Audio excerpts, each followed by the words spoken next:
Welcome to day 2 of exponential functions. We are going to start off with a little bit of review before we go on to some new material. The first thing we're going to look at is how do we know if a function represents exponential growth or decay? And the way we figure that out is we look at the base.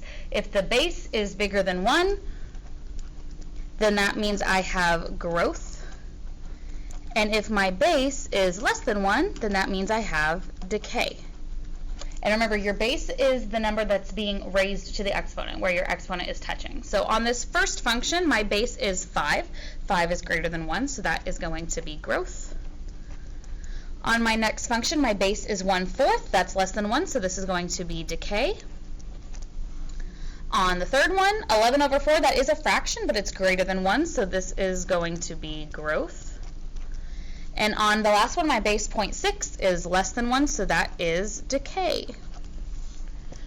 All right, moving on, we are going to look at some graphing. We are going to graph our parent function, 2 to the x, and then the transformed function, and fill in this table of values and look at what that does to our graph. So let's start with our parent function, 2 to the x. I'm going to do this one in green. So to fill in this table, I'm going to use -2, -1, 0, 1, and 2 as my x values. If x is -2, 2 to the -2 power is 1/4. If x is -1, 2 to the -1 is 1/2.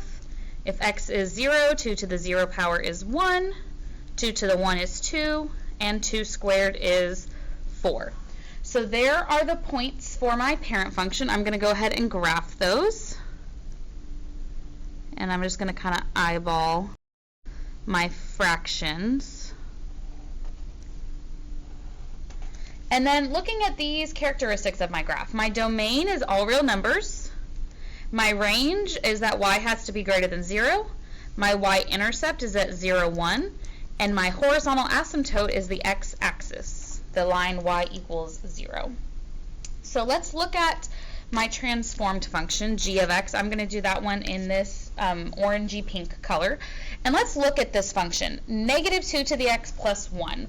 What transformations am I looking at there? Well, that negative in front tells me that I'm going to reflect over the x-axis. And then that plus 1 means that I'm going up 1. So those are my two transformations, reflecting over the x-axis and going up 1. So let's look at each of these 5 points and decide where those end up on my transformed function. So starting at -2, 1/4. When I reflect over the x-axis, it's going to come down here at -1/4.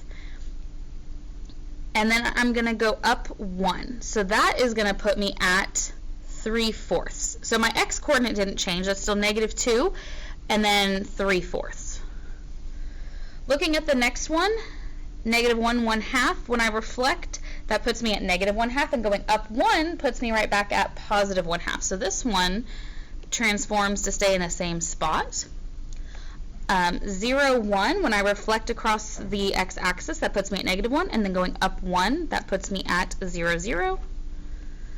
1, 2, when I reflect, that puts me down at -2, then going up 1 puts me at -1. And then 2, 4, reflect, that puts me at -4, going up 1 puts me at -3. So I'm going to plot those 5 new points.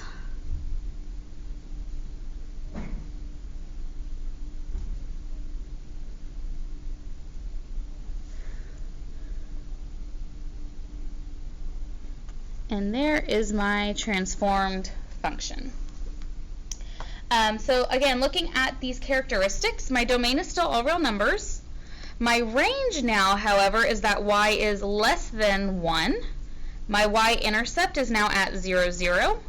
And my horizontal asymptote is at the line y equals 1. So that reflection and shift changed my range, my y-intercept, and my asymptote.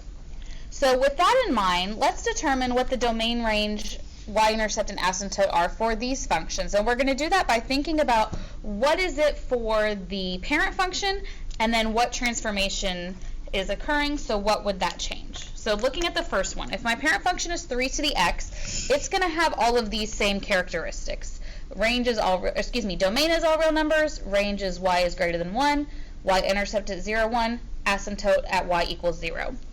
Now, this minus 8 tells me that I'm going to be shifting down 8. So if you think in your mind what that graph is going to look like, here is just a rough sketch.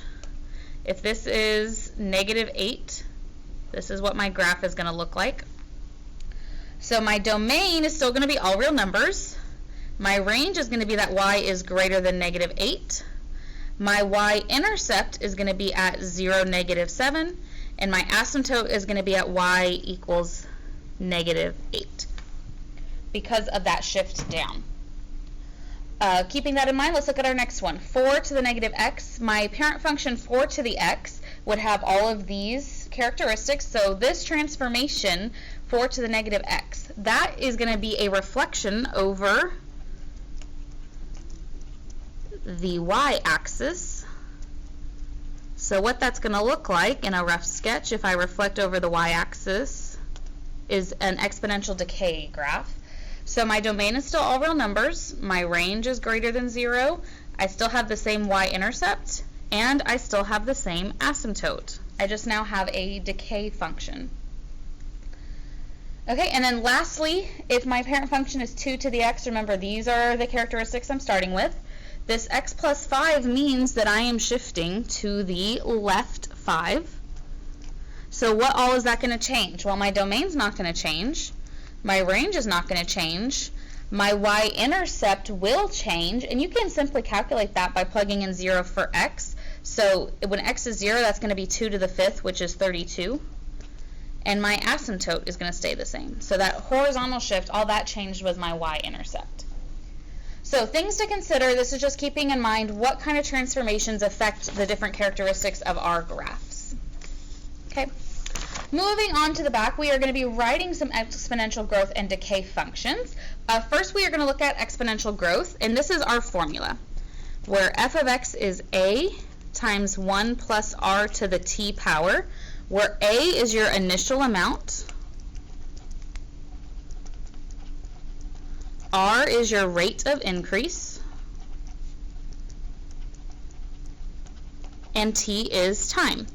Now, our time is usually going to be in years, and the rate of increase we are going to be converting into a decimal. So let's look at some examples.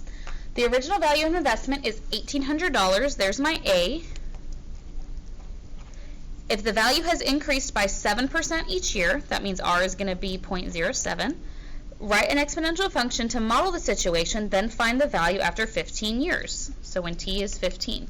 So the first thing I'm going to do is write my function. So f of x is going to be 1,800 times 1 plus 0.07 to the t power.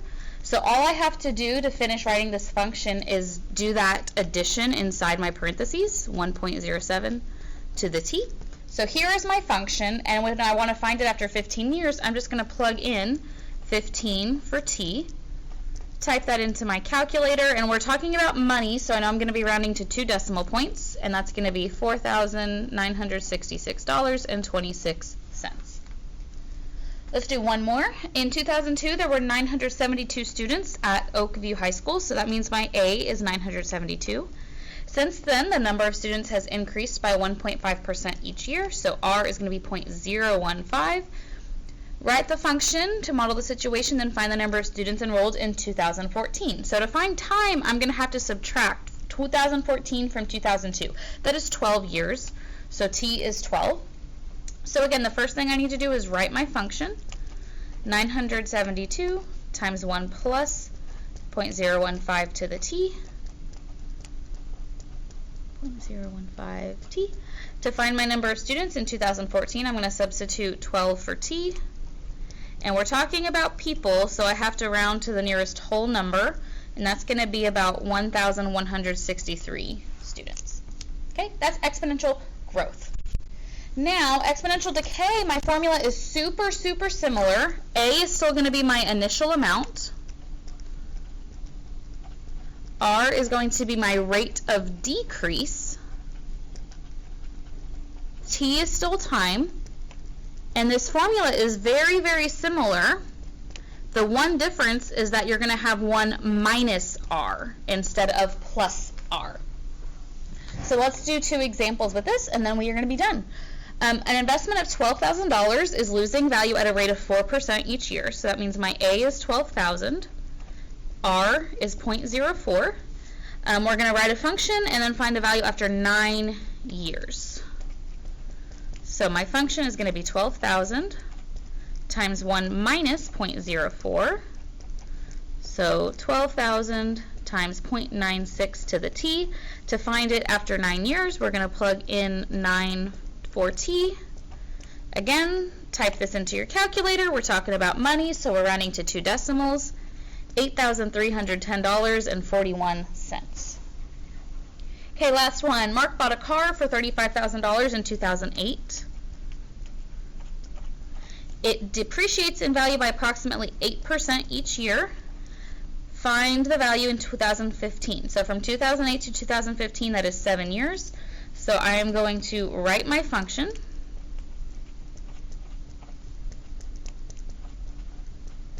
So that is going to be 35,000 times 0.92 to the t.